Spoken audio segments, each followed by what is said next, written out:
एक छोटा सा प्रोग्राम हमने लास्ट क्लास के अंदर रन किया था, वापस उसी पर आते हैं।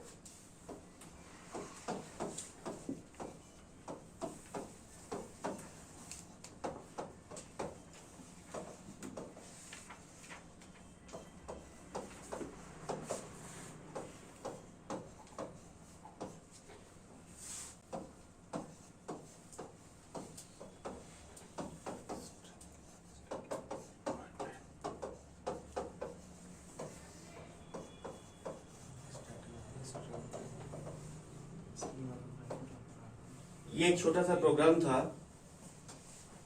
जो कि लास्ट क्लास के अंदर अपन बात कर रहे थे।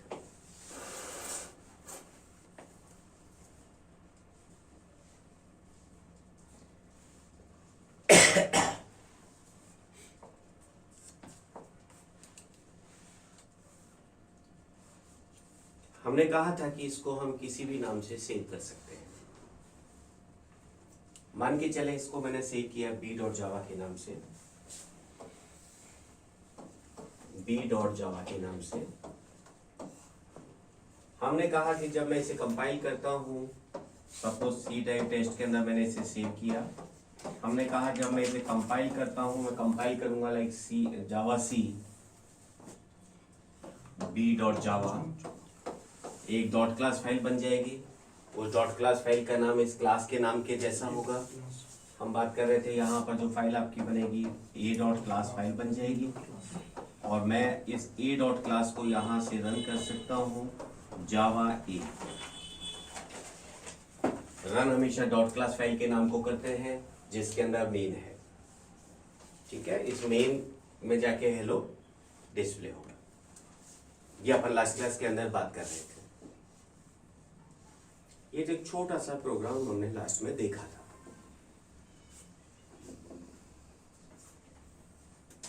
ठीक है साहब, इसको हटा दो। सबसे पहले अपन बात करते हैं जावा का source file structure. Source file structure,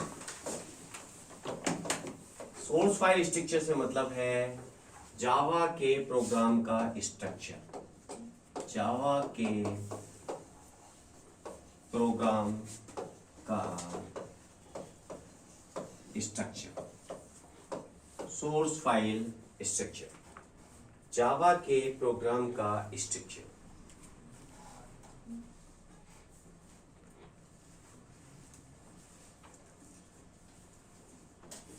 जावा की जो फाइल है,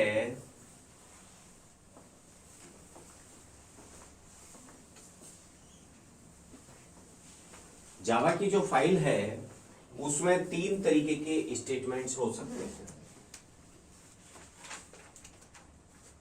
कौन कौन से स्टेटमेंट होंगे? Package statement, import statement, import statement और क्लासेज या इंटरफेसेज। तीन तरीके के स्टेटमेंट्स होते हैं, तीन तरीके के स्टेटमेंट्स होते हैं जावा की फाइल के अंदर। तीन तरीके के स्टेटमेंट्स होते हैं जावा की फाइल के अंदर। सबसे पहला पैकेज स्टेटमेंट, इसके बाद इंपोर्ट स्टेटमेंट्स,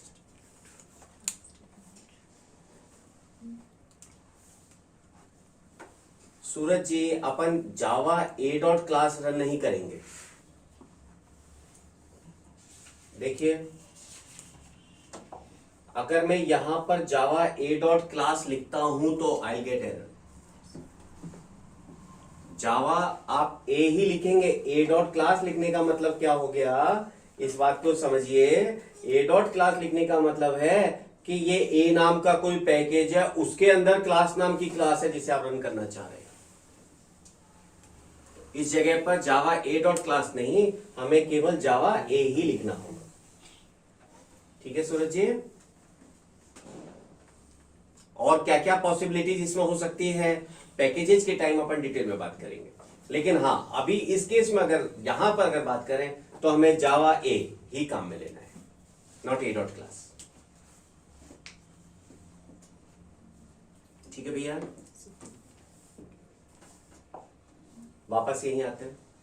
हमने कहा जावा की फाइल के अंदर तीन तरीके के स्टेटमेंट हो सकते हैं, package statement, import statement and classes या इंटरफेस। एक एक की बात करते हैं। सबसे पहला पैकेज स्टेटमेंट।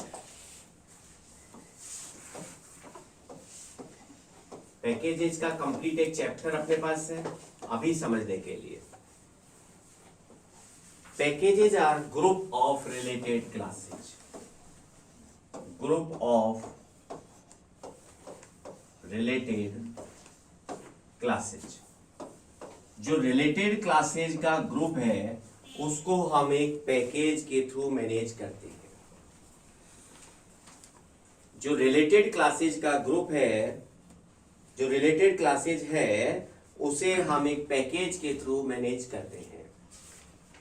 जैसे हम कोई रिलेटेड फाइल से तो एक फोल्डर में नहीं रख लेते है ना, उससे और दूसरी फाइल है दूसरा फोल्डर बनाया उसमें डाल दिया। इसी तरीके से अगर हम जब किसी प्रोजेक्ट पे काम करते हैं तो हो सकता है आपके प्रोजेक्ट के ऊपर 2000 क्लासेज बन गई, अब उनको एक ही फोल्डर में रख दिया तो हमारे समझ में नहीं आएगा, तो हम क्या करते हैं उनको अलग अलग पैकेजेस में स्पेसिफाई कर देते हैं।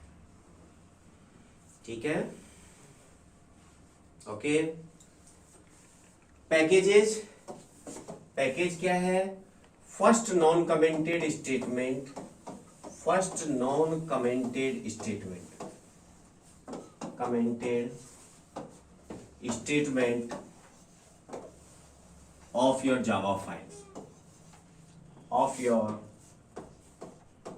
Java file. क्या होगा साहब? पहला नॉन कमेंटेड स्टेटमेंट होगा जावा फाइल, मतलब इसके पहले अगर हो सकता है तो कमेंट ही हो सकता है और कुछ नहीं हो सकता। ठीक बात है भैया?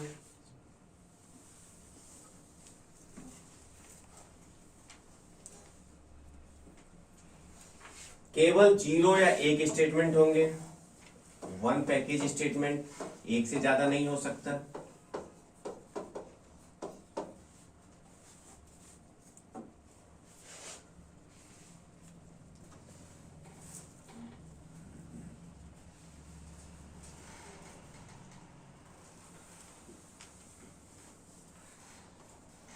ठीक है भाइयों बहनों, आगे बढ़े।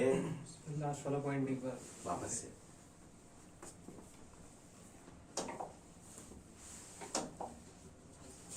ये क्लास है, इसमें पैकेज स्टेटमेंट लिखा क्या आपने? 0 पैकेज स्टेटमेंट, हमने कोई पैकेज स्टेटमेंट नहीं लिखा। पॉसिबल आप कहते नहीं साहब लिखना है तो आप क्या लिख सकते हैं? पैकेज, कोई भी नाम, जैसे हमने कहा वही P1 है सब, मतलब कि ये जो ए क्लास है ये P1 पैकेज से रिलेटेड है। ओके, लेकिन अगर मैं दोबारा लिखना चाहूं पैकेज P2 तो नहीं लिख सकता, या तो 1 होगा या 0 होगा। एक से ज्यादा पैकेज स्टेटमेंट नहीं हो सकते, एक से ज्यादा पैकेज स्टेटमेंट एक जावा फाइल में नहीं हो सकते। ओके, और इसके पहले अगर कुछ लिखेंगे तो केवल कमेंट लिखेंगे,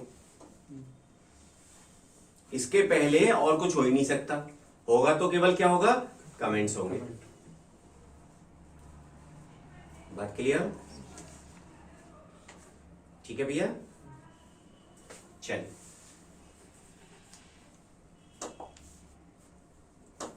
तो देखिए अब आप पापा से पढ़िए। ग्रुप ऑफ रिलेटेड क्लासेज हमने कहा पैकेजेस है। पैकेज अगर होगा तो फर्स्ट नॉन कमेंटेड स्टेटमेंट होगा, 0 या 1 पैकेज स्टेटमेंट होगा, एक से ज्यादा पैकेज स्टेटमेंट हो नहीं सकते। ठीक बात है? कोई घपला यहां तक? नो घपला? चले चलिए, तो हमने कहा 3 तरीके के स्टेटमेंट हो सकते हैं। पहला था अपना पैकेज स्टेटमेंट, दूसरा अपने पास है इंपोर्ट स्टेटमेंट्स, इंपोर्ट स्टेटमेंट्स।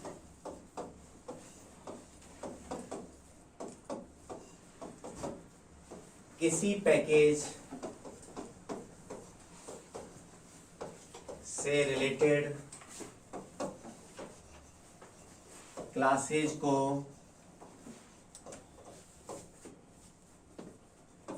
उपयोग में लेने के लिए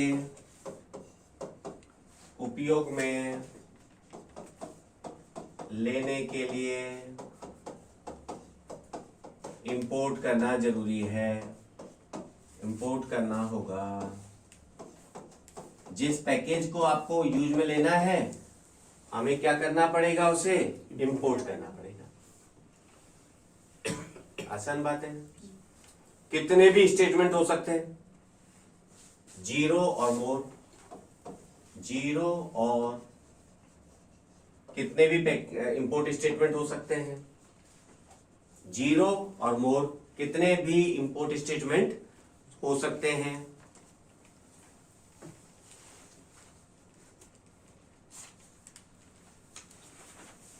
ठीक है।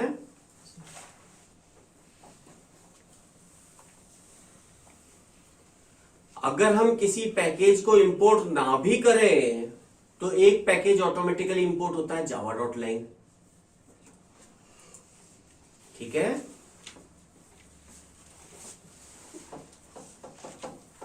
Even if we do not import any package,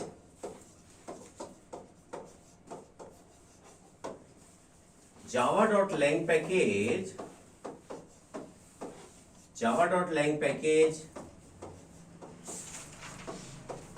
is imported automatically।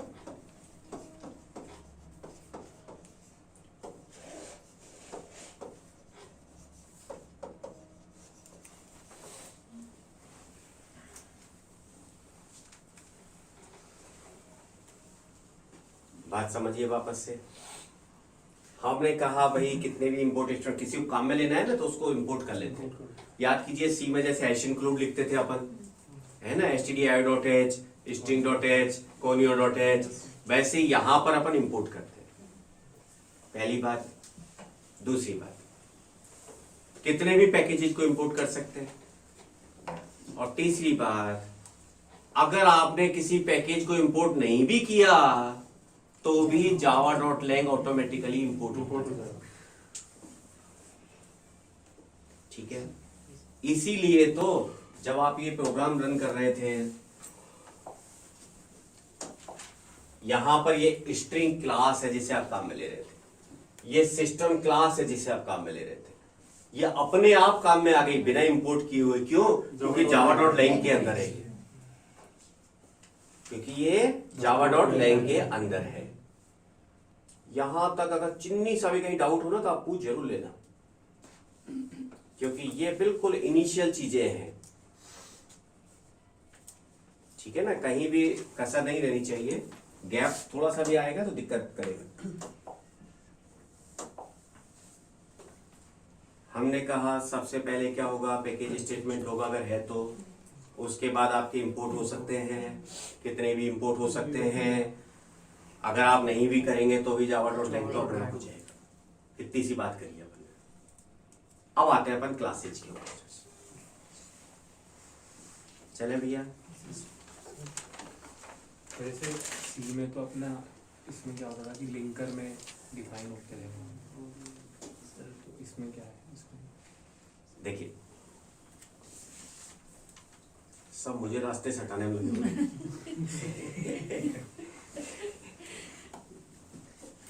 सभी के रास्ते में मैं आ जाता हूँ। देखिए इनका क्वेश्चन समझ में आया आपके? ये कहना चाह रहे हैं कि जब अपन सी में काम करते हैं तो string.h होती है, conio.h होती है, stdlib.h होती है, उनके लिए हम लाइब्रेरी में डिफाइन करते हैं, लिंकर में डिफाइन करते हैं।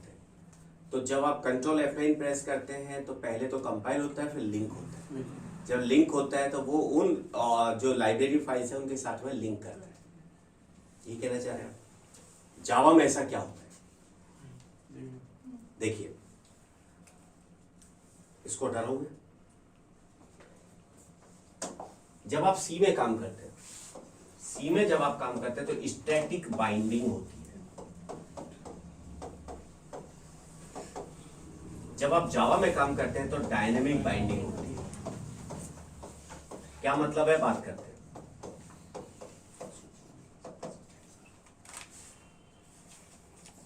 सी का प्रोसेस समझिए। जब कंट्रोल F9 प्रेस करते हैं तो क्या होता है, पहले कंपाइल हुआ, फिर लिंक हुआ, लिंक होने के बाद बन गई EXE फाइल। उस EXE फाइल के साथ में जो जो चीजें आप काम में ले रहे हैं वो सब ऑटोमेटिकली आ जाती है, क्योंकि कंपाइल करते वक्त ही वो चीज साथ में बाइंड हो जाती है, स्टैटिकली बाइंड हो जाती है। जावा में ऐसा नहीं होता। जावा में क्या होता है, जब आप रन करते हैं उस वक्त जो रिसोर्सेज आपको चाहिए वो तब मेमोरी के अंदर आते हैं, क्योंकि जावा का प्रोग्राम वहीं रन होगा जब जावा पहले से इंस्टॉल्ड है। समझ रहे हैं ना? तो जावा में यहां पर उस लिंकर की आवश्यकता नहीं है, ये तो डायनेमिक टाइम पे बाइंड होगी। हाँ, अगर क्लास अवेलेबल नहीं है तो डायनेमिक टाइम पर, रन टाइम पर एरर आपको देगा। ठीक है, क्लास नॉट फाउंड एक्सेप्शन जिसे आप कहते हैं, वो एरर है। ओके, यहां तक कोई डाउट? चलें आगे।